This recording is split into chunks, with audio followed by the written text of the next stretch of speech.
Hello, this video is in response to a question on the mental body and the difference between expanding the mental body out versus releasing it out.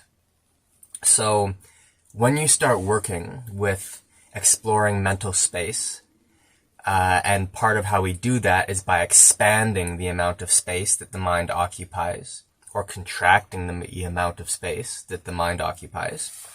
When we start doing that, we'll notice a couple of things. We're going to talk specifically about expanding the mental space in this video. So what will happen often is as we go to expand the mental space is we'll push the mind out, right? We'll push the edges of the mind, the mental body out further and further. Now, when we do this, typically the astral and vital bodies, those energy systems, are involved, and the stretch in the tissue will change drastically. So if we have connected the vital and astral to the expansion of the mind, then the more the mind stretches, the more the tissue will stretch.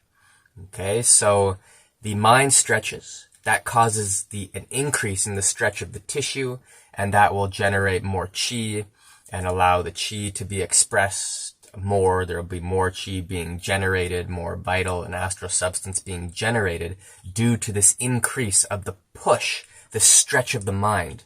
The same as if you push your hand out and you keep pushing, and it starts to stretch everything more and more and more. That happens when you stretch out the mind. So this can be very useful for Fa Jin type training, for developing connection and power in your martial arts, right? Basically, you're putting the body in a position of greater strength before contact even happens. You're creating the stretch before contact. Typically, we would contact something and then stretch occurs either through compression or through elongation. If you're pulling, typically that stretch occurs through elongation against the resistance, or if you're pushing, it'll occur through compression against the resistance. So by stretching the mind, the body, the tissue is already in the positioning and the relationship it needs to be in for force to transfer immediately. And so that's one way that you get very short distance required for power to transfer, because you don't have to wait, boom, everything compresses and then the force transfers. Everything's already stretched as it needs to for the force to transfer immediately. And that's how you get very minimal movements that can have exponentially just drastic amounts of power in them. So that is if we have the mind being pushed out with force of will. Okay? So that's expanding the mental body with force of will. Option 2 is to release the mind out. Okay? And this is much more of a Vipassana type of method. This is a much softer approach. And that is where you notice where the confines of the mental space are, and you start releasing out further and further and further. And so this is far less taxing on your energetic systems, and you can do this for much greater periods of time. So if I'm going to work in a meditative setting and I want to have the mental body expanded, I will be softening the mind out. And this is a very important distinction we need to make. For power, stretch the mind out. Use that expanding to stretch out the mind.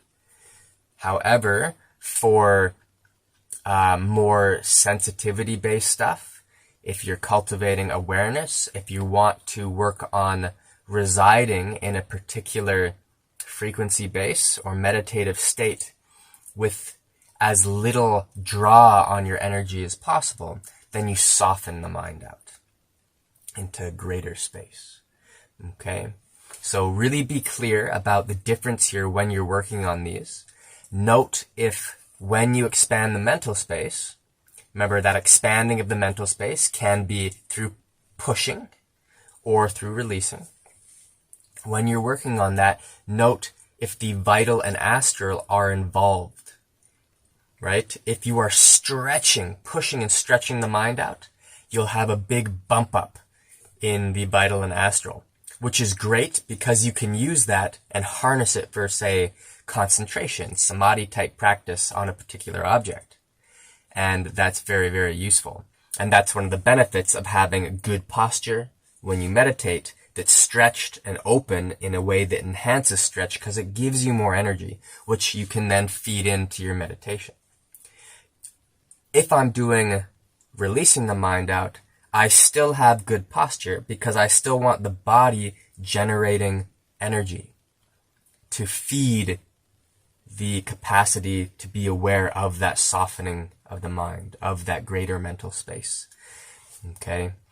Now, if you're doing the pushing method and you're really pushing and stretching the mind out far, be aware of how much energy you're consuming to do that, because you might end up burning yourself out and the duration of time that you can practice might be shortened. Whereas if you're softening the mind out, it is, you can go for a much longer duration. And this is what I found in the training. I hope this was helpful. Thanks for your time. Practice.